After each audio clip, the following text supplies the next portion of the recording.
Once upon a time, two retired teachers decided to convert their garage into a pottery studio. Along with their daughter and son, they built a business around the idea that the world could use a little more art and a lot more artists. We're the Kaya family. Welcome to Wocky Pots. Hi everybody, how you doing? How you been? How are things? Shane and Diana here with episode number 37 of Coffee Time.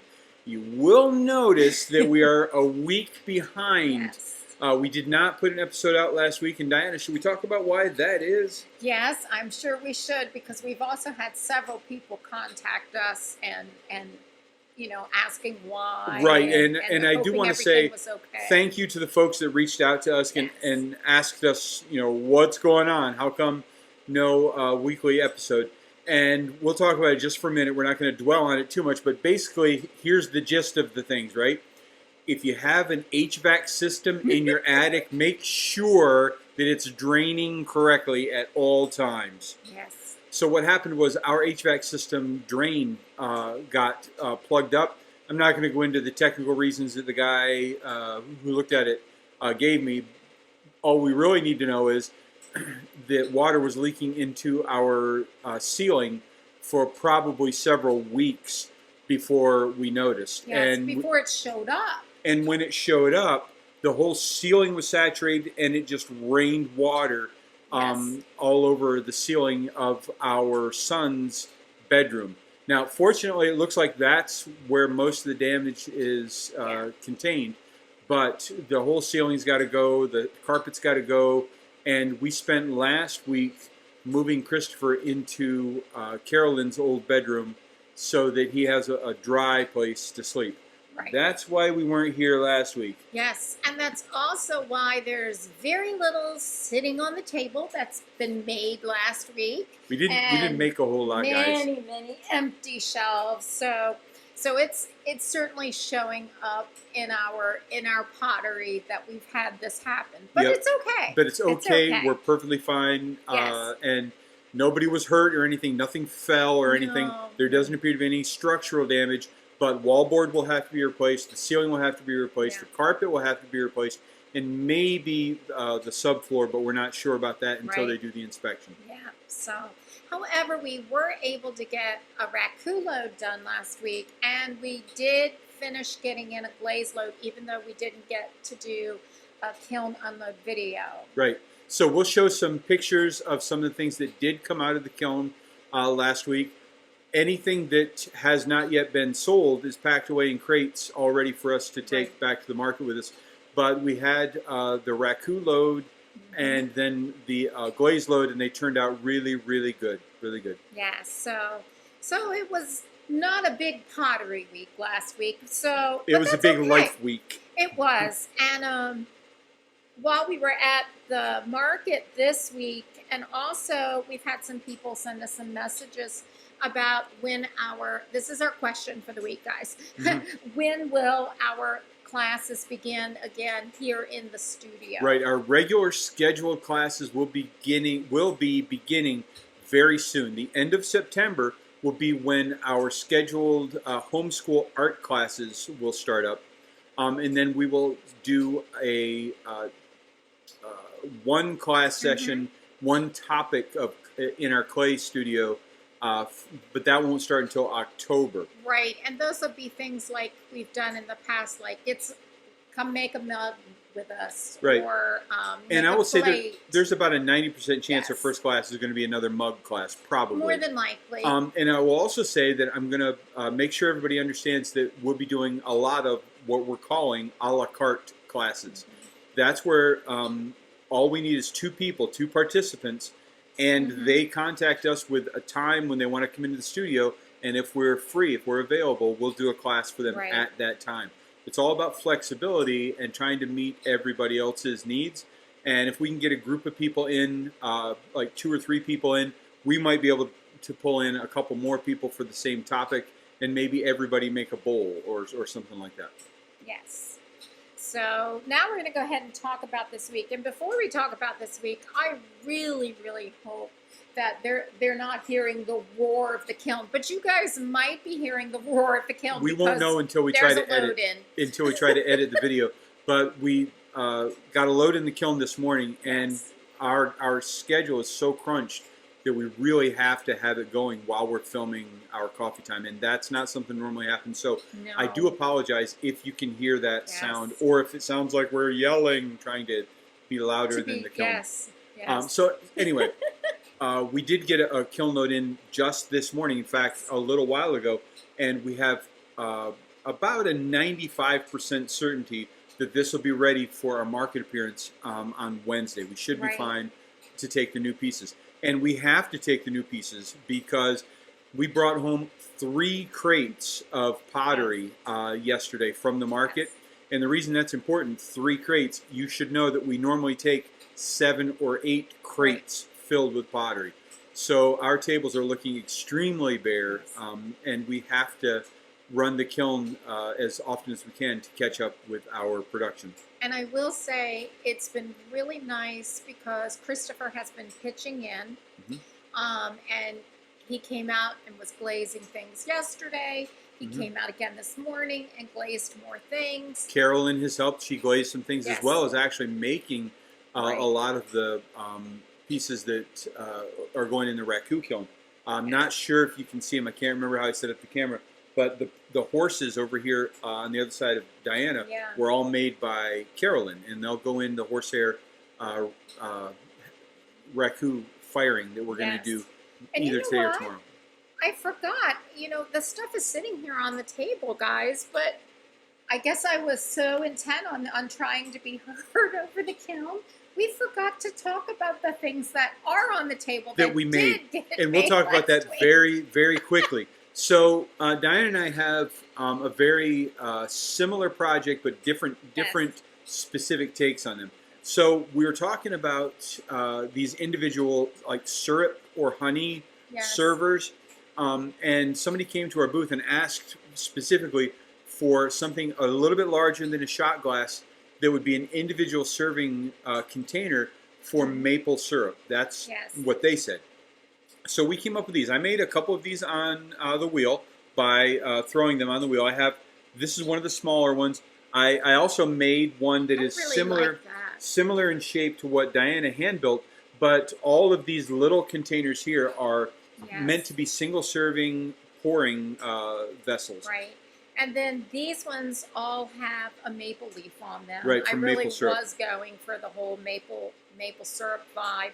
And actually, I'm looking at these, trying to decide. One of these Christopher made. He actually made one with me out here. And they're all good. Not sure which one. So he's doing a great job. They could also be used for creamer or anything small like that as well. So anyway, we wanted to share with you that we did make these, and they all are kind of a similar function, but Diana did the hand building on hers, and I made mine on the wheel. But Diana also made some really fantastic pumpkins. We've got pumpkins, a couple of really great pumpkins. We can't keep in pumpkins right now. Yeah, everybody buys them because they're so cute. They're so awesome. They are. And I did make a larger bowl that will go in for bisque firing. And then this was kind of a reminder to show you guys. This was an older cup that we had made quite some time ago. But I had a glaze drip on the bottom. And we're so desperate for pieces to put on our table, I went ahead and dug that out and polished up the bottom. And now that's going to be a perfectly usable, perfectly sellable mug. I actually love that. That's very pretty. I like that. So we did go through and I had the Dremel out and I fixed a couple of bottoms for things that I was a little bit, what's the word I'm looking for?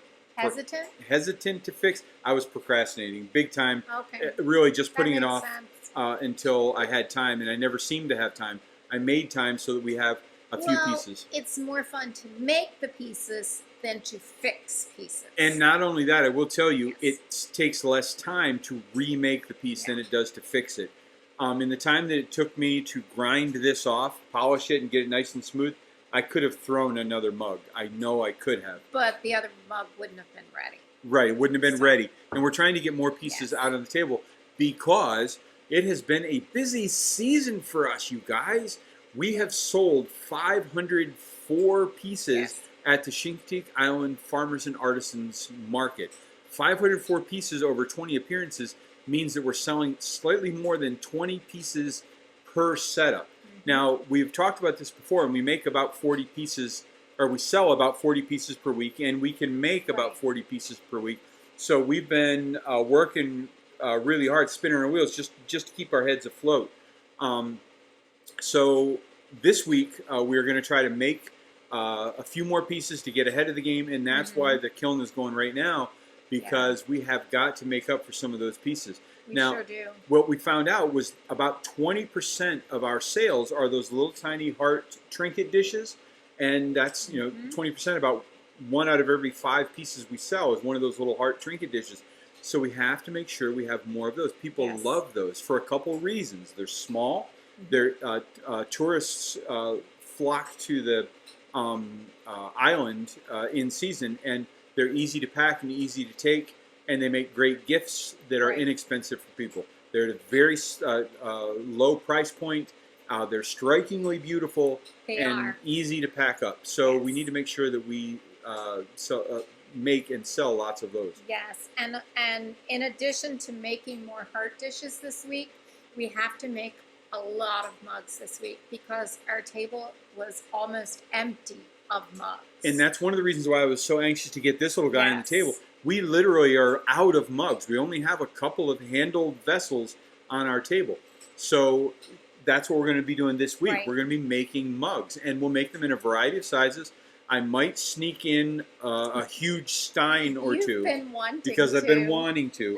But we'll definitely be making coffee cups and teacups and some of those little espresso things. And I will definitely show you a picture of Diana's really awesome blue espresso cup that she has on the table right now. It's just absolutely beautiful. I do love it. It turned out so pretty. But that's what we're going to be doing this week. We're going to be working really hard to get handled vessels on the table. Do you think we could get 40 this week? I bet we could make 40 mugs this week. Maybe. I bet we can. We'll see. We're going to try. Maybe we'll challenge ourselves to do that. Yep. 40 guys. You think? This week. Yeah, we're going to go for 40 mugs between us. Okay. We can That's try easy. That. Yes, we can do that. We can do that. The other thing we have to do this week is a lot of inventory and also a lot of planning for certain items and things to make. I know you had talked about doing the clay inventory. Right, we need to do a clay inventory because we have a lot of partial bags of clay, and we need to know exactly how much usable clay we have, how much clay we have to rehydrate, soak it in water for a little bit, and how much we can wedge up and actually use. We don't have that many untouched, unopened bags of clay in the studio. So we have to go through and we have to actually count up our clay so we can figure out how long we can go before we have to make another clay run. Yes. And the other thing that's going to be happening is I'm going to be doing the glaze inventory. And I did want to share with you guys because, you know, a lot of people do mix their own glazes or they buy glazes in bulk.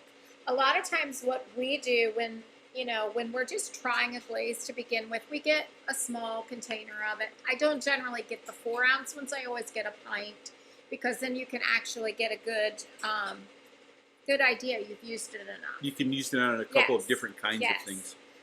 So what I do when I get glazes in is I always on the top, on the lid, I write the name of the glaze.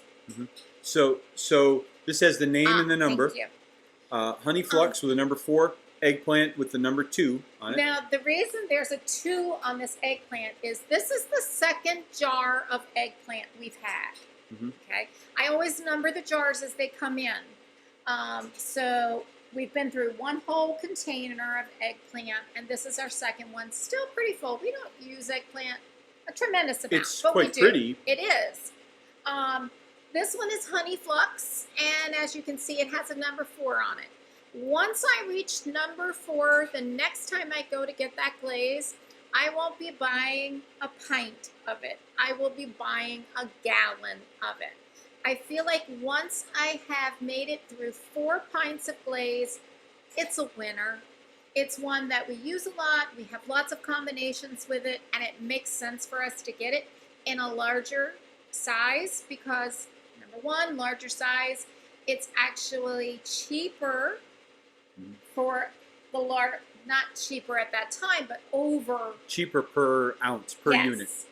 So it makes sense to get it that way. So that's just a little, like, I don't know, trick that I use to help keep track of that. We have several glazes that have no numbers on them at all, meaning we bought that one container of it and haven't gotten another container of it. So this also helps us figure out which glazes we're not really using very much.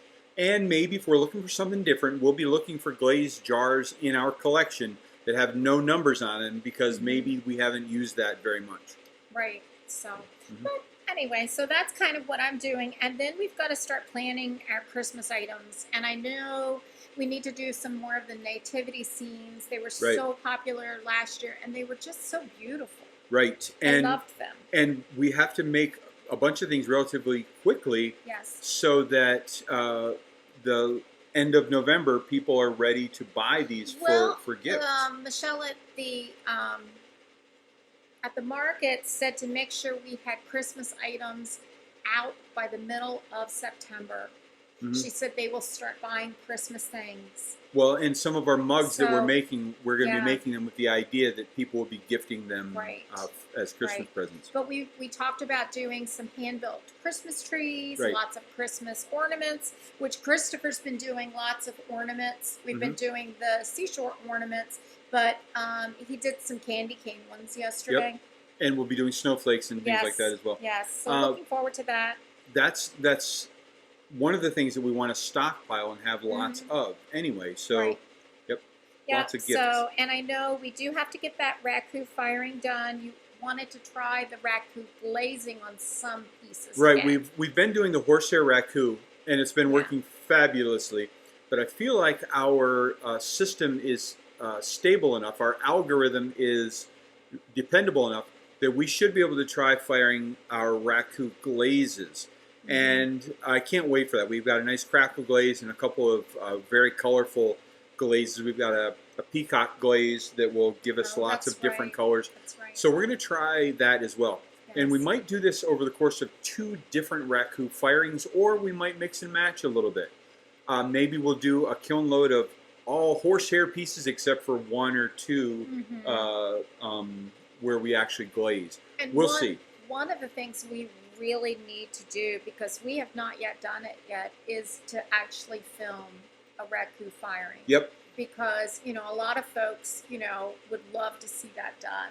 I'm not saying that we'll get to it this week because it's definitely something we should be thinking about. Still a lot going on. But yeah, and then of course the other thing we've got going on this week is Christopher's going to driving class this week. He's starting to learn how to drive a car, you guys. Holy cow. I remember carrying this kid around on my shoulders when he was a tiny little baby, and now he's as big as I am, and he's going to be driving a car. Yeah, so he'll be going every day this week and next week, so... So anyway, fingers crossed that all goes well. I'm sure he's going to do just fine. He's going to do great. So it's a busy week coming up. It is, but it's so nice to be back in the studio. This is much more fun than carrying soggy furniture out of Christopher's room by a lot. Yeah, definitely. So I think that's probably everything we needed to cover. All right, guys. I will show a couple pictures at the end, maybe some things that were going on this week that you may have missed. But for now, let's go make some pottery. Let's do that. Sounds grand. All right, you guys. Thanks so much for watching. We do appreciate each and every one of you. Please do hit that like and subscribe button. Hit the bell icon to be notified of new content. And for now, toodaloo, TTFN, ta-ta for now. Take care. See you later. Have a fantastic day, no matter where you're at. Bye, everyone. Bye, guys.